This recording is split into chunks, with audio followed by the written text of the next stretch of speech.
For Lesson 6, we are going to draw rows and columns to determine the area of a rectangle given an incomplete array. Let's take a look at number 1. It says each square represents 1 square centimeter. Draw to find the number of rows and columns in each array. Match it to its completed array. Then fill in the blanks to make a true equation to find each array's area. So at the first part with letter A, we just have to redraw the lines and finish them so that we can see the squares. Okay, so now we're going to count how many columns there are, or we are going to determine the length. So there's 1, 2, 3, 4, 5, 6. Now I'm going to take a look to see how many rows there are. There are 1, 2, 3, 4, 5. So 6 centimeters times 5 centimeters equals how much?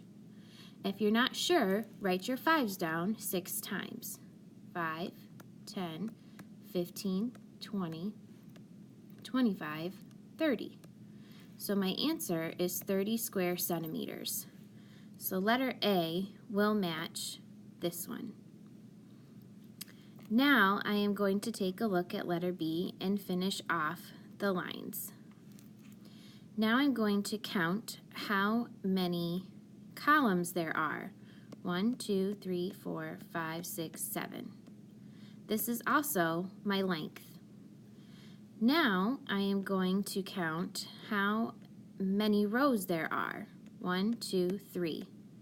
This is also my width. So length is 7 times my width is 3. So what is 7 times 3? Count by 7s 3 times or count by 3 7 times.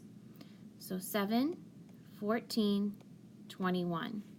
So my answer is 21 square centimeters, and this one matches that area. Let's take a look at number 3. It says the tile floor in Brandon's living room has a rug on it as shown below. How many square tiles are on the floor, including the tiles under the rug? So first thing is I'm going to write down my formula for area. Area equals length times width. Now let's determine the length. Count the squares. 1, 2, 3, 4. But it looks like the rug is covering part of it up. But if I look at the top, I see 5, 6, 7, 8, 9, 10. So my length is equal to 10.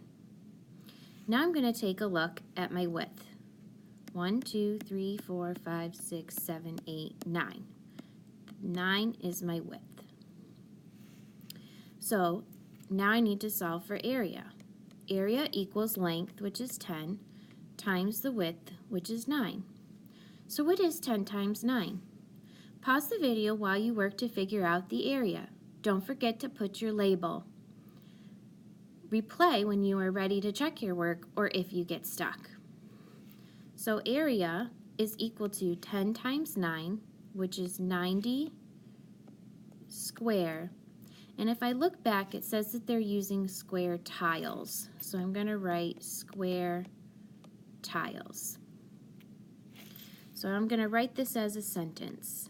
There are 90 square tiles in all. Let's take a look at number 4. It says, Abdul is creating a stained glass window with square inch glass tiles as shown below. How many more square inch glass tiles does Abdul need to finish his glass window? Explain your answer.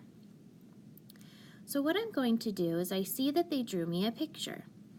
I'm going to complete the picture by finishing off the rows, and then I'm going to complete the columns. Now, I'm only going to pay attention to this part of my rectangle. Okay. Now I need to determine what the area of that part is only. So I know that area equals length times width. Let me count to see what the length is. I have 1, 2, 3, 4, 5 is my length. The width is 1, 2, 3, 4, 5, 6. So area is equal to 5 times 6. So what is 5 times 6? Solve to figure out the area. Don't forget to put the unit down and to write your answer as a statement. Pause the video while you work and replay when you are ready to check your work or if you get stuck. So A equals 5 times 6. 5 times 6 I know is equal to 30. Square, and then it says that he used tiles, so I'm going to put tiles down. Now I need to put this as a statement.